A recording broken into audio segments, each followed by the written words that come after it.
Guys, welcome back to my channel for an all new episode recap of today's season for our lives, August 8th, 2025.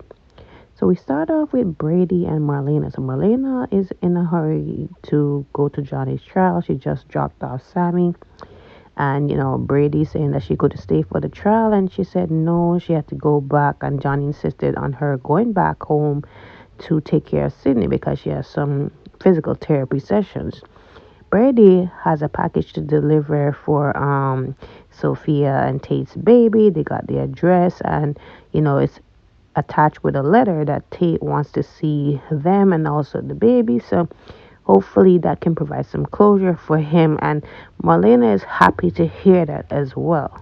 So Kat and Chad meet up yet again at the scene of where they got stuck in the elevator. So it was a different occasion because Kat is there to check in on her sister because her sister Felicity is, battling some kind of infection, some illness, and she's just worried about it because of her previous medical condition and everything like that. So Chad was there with her when Sarah comes out, and Sarah says that, she's fine. She just came down with strep throat, and she tells her that she needs to just pick up some medication for her. So she realizes that the pharmacy is backed up, so Chad offers to get the medication for her. He knows what it is because his daughter suffered from strep throat. So he says, you know what, take her home. I will bring it to you. So yet another excuse for him to just be close to her, right? You know, he will say on the defense that he's doing it for Felicity, but we all know that he wants to be closer to Kat as well. So Kat is there at home, and Felicity is sleeping, and he brings the medication home, and she thanks him. And he also sees that she's feeling a little faintish, dizzyish, and he said, when last did you, check up on yourself? And he checks her, and she seems to be coming out with a fever. So said that she take some ibuprofen. She can't afford to be sick right now. She has to be there for her sister.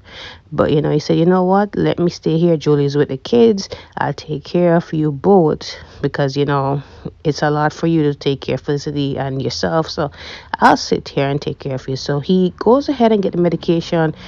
She gets comfy, and she texts Rafe under his pseudonym that, look, I can't meet up for the meeting tomorrow. I am under the weather. So she's there, and she's woozy after she take the medication.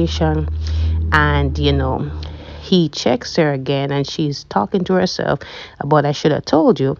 And she ends up kissing Chad, and Chad just continued with it, right? But again, it doesn't really bother me either here or there if they kissed or not, because this was just really taking too long, honestly. So back to the mess that was happening with EJ and Belle and Johnny's trial, and EJ coming in the middle and saying that, look, he needs a mistrial for Johnny because, again, him and Belle have been having a relationship, and it's a lot of impropriety with that. And the judge had to let everybody else out while she discussed with the councils what's going on. So she said, how long has this been going on? And Belle said that this was before the trial. So she said that she would have liked to know about this, as well as the other biases, meaning that Belle is Johnny's aunt. you know EJ is also his father and also the victim, so it's a lot of mess going on. So she said that, look, I know what you're trying to do when you're doing delayed tactics, but it's not going to work, so I am keeping Belle on the case.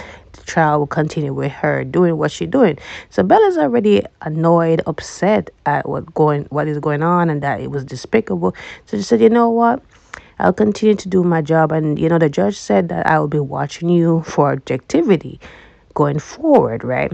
So she said, no problem, just know that me and the defendant's counsel are no longer. So she ended the relationship right then and there, and I'm here for it, because that was just despicable of him to just air out their dirty laundry out in the court in front of everybody.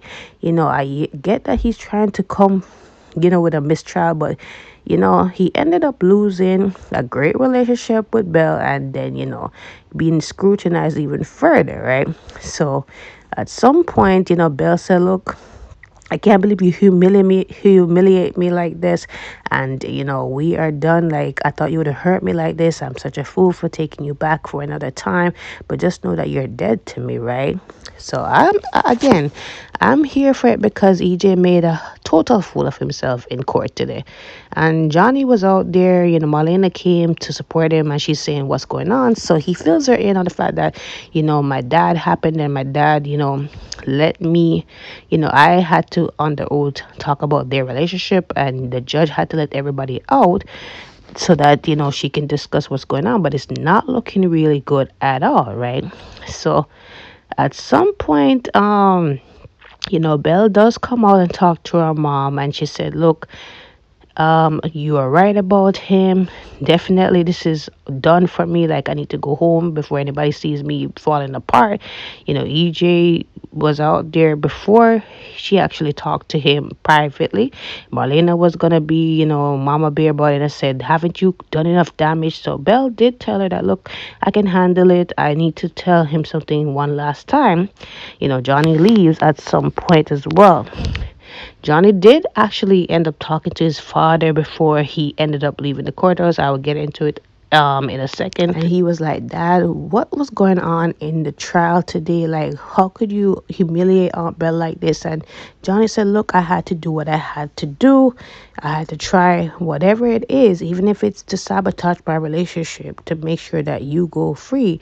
But it backfired on me, unfortunately." So Johnny's feeling bad because like he was telling Marlena, he feels bad because of him and what's going on with the child, that now, EJ's and Belle's relationship is imploding, right? So Marlena said, "Look, that's not on you, that's on your dad." And even EJ said that, "Look, you're not to blame for this, it's my fault," right? So back to Xander and Gabby's, you know, dinner, early dinner, whatever, and they're sipping back, glasses of wine.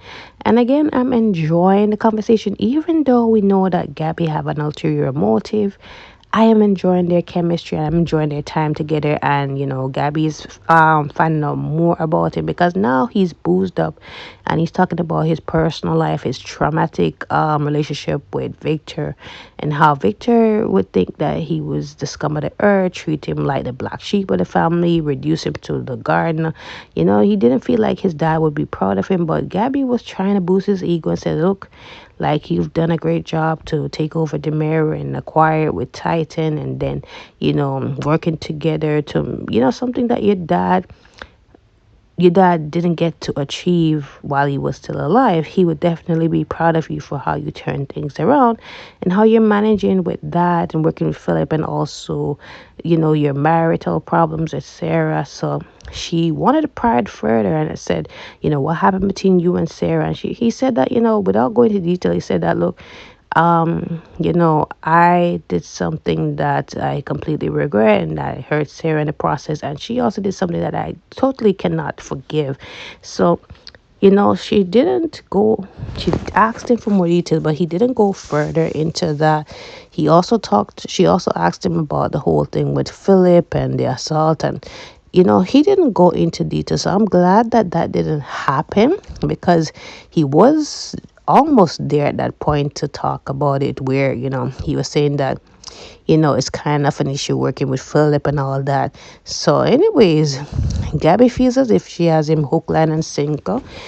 At some point, they do get a little bit closer to, connecting. She talks about how she and have something in common with her mom, thinking that she always is screwing up and she's always disappointing her while she was in jail. So that was it as well. Sarah comes off her shift and meets up with Brady, and Brady said that he's kind of playing hooky today from work. And she also has some free time. She was gonna check in with Victoria, but she doesn't think that she will make it to her in time. She probably will be resting, so she's free. So anyways, she asks how's Rachel, and he said that she's okay, she's with her mom. And she asks how's Tate, and he said he's hanging in there. He talks about how they have a package to send off to the baby address and the parents, and hopefully Tate is hoping to meet her soon. So Sarah thinks about the whole thing with Sophia's medical history, the baby being a boy and all of that. And Brady said, "What's going on?" So she said, "Nothing. I'm just thinking about a patient that I have to keep a secret for, and I can't really tell as much as I want to."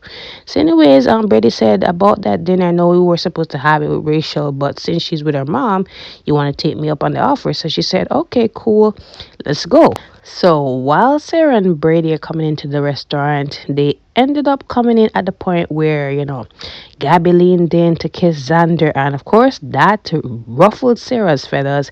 And Brady said, "We can go somewhere else," and she said, "You know what? I'm not gonna stoop to this level. I'm definitely gonna stay here. I'm not gonna think that I can't coexist with Xander and who he dates, even if it's Gabby, right?" So anyway, she sits down and Brady said, "You know what? We can talk about this." So she said, "No, I'd rather not talk about this. Let's get a big bottle of wine." And he said, "I can give you a glass of wine," but he's still hesitant about the whole thing. And you know, she's over there talking with Brady, and of course Xander is looking over there every second. And when he realizes that Sarah was there, he stopped kissing Gabby, and he said, like, "Oh my gosh, I hurt her feelings and all of that." So Gabby said, "You guys are separated, so what is it to you that you're hanging out with somebody else? You're free to live your life. I mean, you already said that, what's the point of, going forward in your marriage if you can't trust her or forgive her?" So he said, "You're right. Life does go on." So he can't take out, you can't dish what he take out, right? So he gets up and then, goes over in a drunk stupor, talking to Sarah about how she should be with Victoria, and I'm gonna get her now. And Sarah said, "You're in no condition to be around her." And Brady said, "You need to just go home, take a cab, whatever." And Gabby saying, "Come back over here, let's continue." So she said, "I don't care what you do, we're or who you be around or who you spend your time with, but we agreed to a custody arrangement and I intend for it to go through, right?" So anyways,